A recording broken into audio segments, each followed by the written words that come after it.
This is OpenSCAD. It's a programming language, but not for creating software, but for creating 3D models. And it looks really complicated, but thankfully I don't have to learn how to write this code because I can just use AI. And today I've challenged myself to create 5 different models with increasing complexity using only AI. And at the end, I will 3D print the last design no matter the outcome. Oh my god. I can't believe it did those tiny little details. Right, let's give this a bloody good go. So I have Google Gemini and I have OpenSCAD here. So the first challenge is a 3D smiley face. All right. How good are you in OpenSCAD? I'm quite proficient with OpenSCAD since it's a programmer's CAD. It plays directly to my strengths in logic, geometry, and code. We'll see about that. All right. Write the OpenSCAD code for a 3D smiley face. All right, here it goes. Got a bunch of code.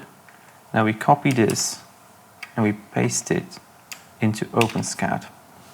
And as you can see, it's basically just a bunch of code with the shapes, the colors, the translations.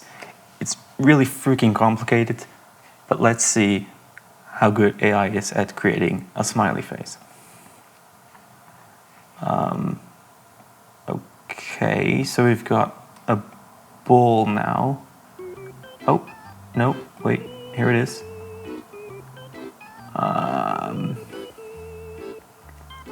Okay, so I've just pressed the render button and it's not really better.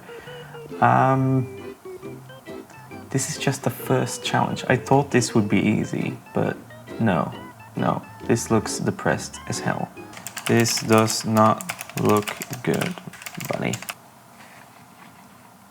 You're absolutely right. It freaking always says that, but okay. Let's try this different code.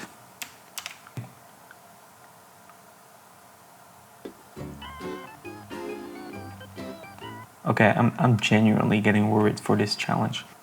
Okay, we're getting somewhere. It's not really a very wide smile, but I guess it's kind of a smiley face in a way. Make the smile wider. Okay, see, now we're talking. This is a proper smiley face. See, this is actually pretty decent, you know? Next up, we will be generating a hammer. For a hammer, please. Whoa, okay. Hang on, how do I... Oh my god. Wait, this is actually pretty decent, you know? There probably isn't a single hammer in the world that looks like this, but... I mean, the basic idea is there, you know? Yeah, it's kind of all over the place. I'm pretty happy with that, actually. Alright, let's move on to the next challenge then. Alright, next up, we will be making a modern vase. Let's take this to the next level, right? Make it a clean design. Yeah, sure. Let's go. Oh. The code never really looks that long. I'm not sure if that's a good sign or not, but here we go. Let's see what this vase looks like. Oh my god. Wow. That is genuinely impressive. All right. Let's try some modifications. Let's ask it to make the top a little smaller because I wanted the top to be more narrow than the bottom, basically. And it just did it. It just did it. Wow. Okay, let's try something else. Yeah. Handy design. The appended ribbed vase code. All right, this is a bit of a longer piece of code. So let's see how it does. Wow, my computer is struggling with this model. Okay, let's try to render it. Oh, this is taking forever. 2,000 years later. Okay guys, I think we have found the limit. It did a pretty good job on the vase, but adding the ripples was just too much, apparently. Realistic keyboard and mouse. And there it is. This is by far the longest code we've had so far. Dude. Oh my god.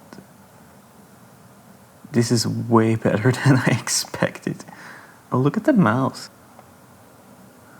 Okay, that is not a mouse that I would ever want to use, but I guess it's still better than a magic mouse. Okay, there's definitely some weirdness here with the keys. There's like 2 keys in one.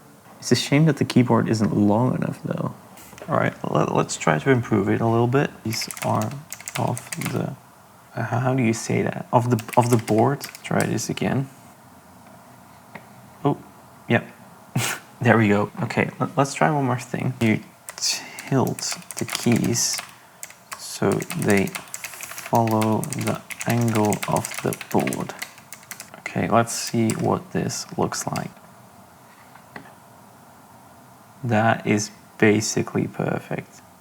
Okay, let's try something that I think will really break it. Add lettuce to each key like in a real keyboard layout. I think now the model is like realizing that the layout doesn't really make sense because all the keys are aligned and it doesn't really have a realistic layout like a real keyboard would. Oh, look at that. It's writing the code with all the labels and stuff. If this works, I will actually have my mind blown.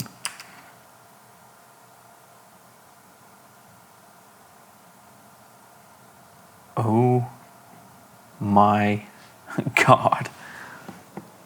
This is actually insane. And it also skipped some keys.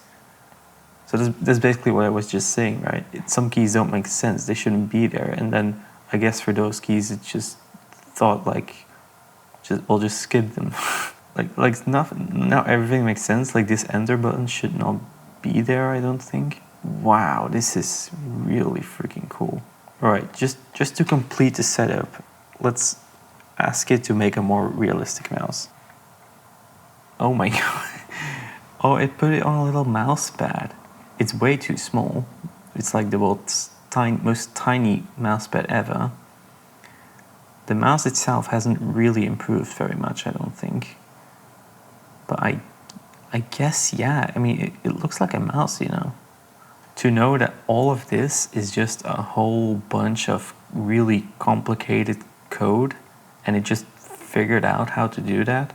All right, now before we move on to the final challenge, I just want to do like a little bonus round, like not something that is a real world object, but instead let's just make something up and see how well it does that, right? For a magical monkey riding on top of a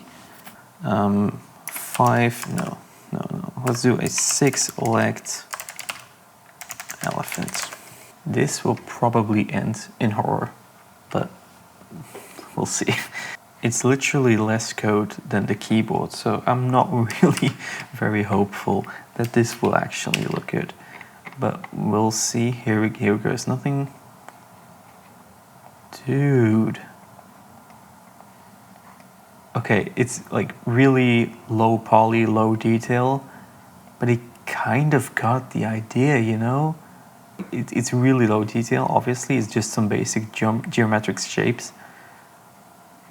But other than that, I mean, it's a 6-legged elephant, like, it's basically perfect. And then the monkey is, I mean, it's 2 balls and a stick, and then a tail and some orbs for making it magical, and then the 2 spheres. Like, better than I thought, you know. Like, it's obviously not very detailed, but just the fact that it understood the assignment and managed to get this far is pretty crazy to me, right? And that, ladies and gentlemen, brings us to the final challenge. Miniature mountain landscape. All right, and there it is, folks. Let's see what this looks like. Oh my God. I need to send this to my 3D printer.